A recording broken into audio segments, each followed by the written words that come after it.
नमस्कार और हमारे चैनल पे आप सभी का स्वागत है। चलिए आज की कहानी की सीधी शुरुआत करते हैं। जरा सोचिए, क्या ये मुमकिन है कि किसी इंसान को गणित के सबसे मुश्किल फॉर्मूले किसी किताब से नहीं बल्कि सीधे सपनों में मिलते हों?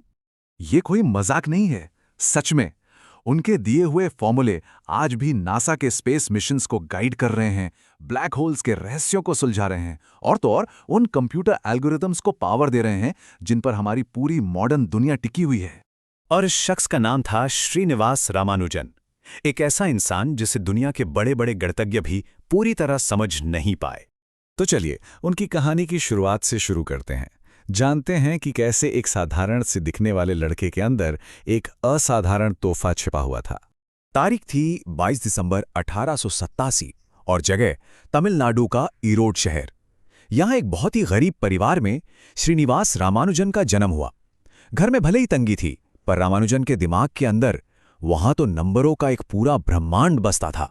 और स्कूल में उनका प्रदर्शन इस बात का जीता जागता सबूत था। वो बाकी सभी सब्जेक्ट्स में फेल हो जाते थे, लेकिन जब बात गणित की आती थी तो उनका प्रदर्शन असाधारण था। उनके टीचर्स तो हैरान थे। रामानुजन सवाल को हल करने के लंबे चौड़े तरीके अपनाते ही नहीं थे। वो तो बस सीधा जवाब लिख देते थे।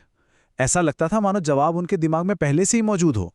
ये दुनिया के लिए उनकी इस अद्भुत प्रतिभा की पहली झलक थी।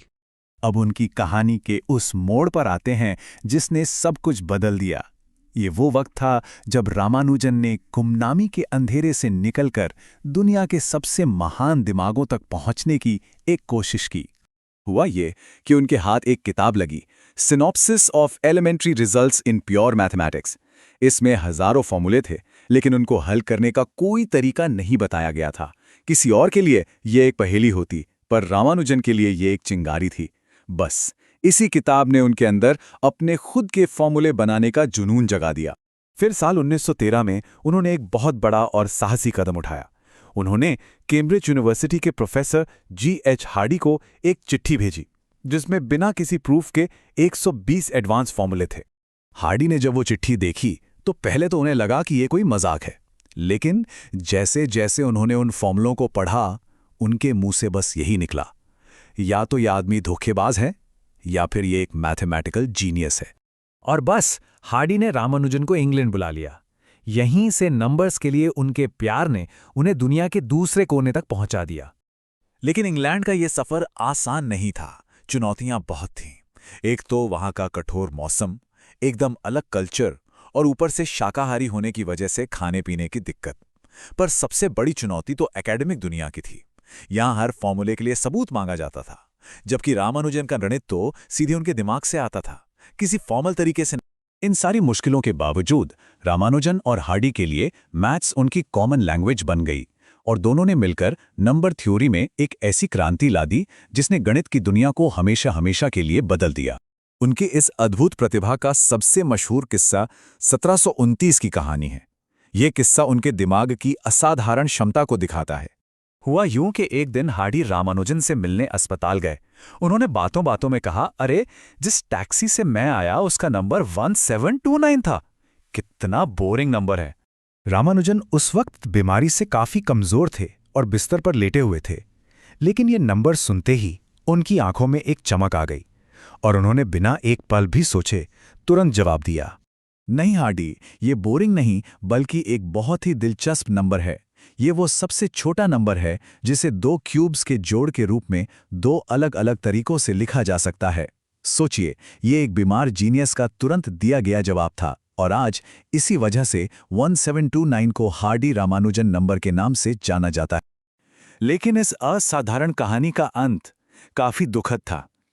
रामानुजन का जीवन भले ही छोटा रहा, पर उनका काम उन्हें हमेशा के लिए अमर कर गया।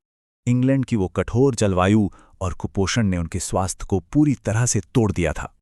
भारत लौटने के कुछ समय बाद 26 अप्रैल 1920 को गणित का ये चमकता सूरज सिर्फ 32 साल की उम्र में हमेशा के लिए अस्त हो गया। लेकिन उनके मृत्यु एक अंत नहीं बल्कि एक नई शुरुआत थी। 1976 में उनकी खोई हुई नोटबुक मिली, जिसमें ऐसे ऐसे फॉर्मूले थे जिन्हें समझने में दुनिया को कई दशक लग गए। आज भी उनके आइडियाज स्ट्रिंग थ्योरी से लेकर मॉडर्न एल्गोरिथम तक को पावर दे रहे हैं और गणितज्ञ आज भी उनके काम के रहस्यों को सुलझाने में लगे हुए हैं। तो श्रीनिवास रामानुजन की इस अविश्वसनीय कहानी से हम क्या सीख सकते हैं? क्या है इसका असली सार? सबसे बड़ी सीख तो यही है कि सच्ची प्रतिभा को किसी फॉर्मल डिग्री की नहीं, बल्कि एक अटूट जुनून की जरूरत होती है। और अगर दुनिया आपके सोचने का तरीका नहीं समझ पा रही, तो इसका मतलब ये नहीं कि आप गलत हैं। हो सकता है आप बस समय से बहुत आगे सोच रहे हैं। अगर रामानुजन की इस कहानी ने आपको भी प्रेरित किया है तो इस प्रस्तुति को लाइक करें, कमेंट में रामानुजन =जीनियस जरूर लिखें और ऐसी ही और अविश्वसनीय कहानियों के लिए हमारे चैनल को सब्सक्राइब करना न भूलें। देखने के लिए बहुत बहुत धन्यवाद।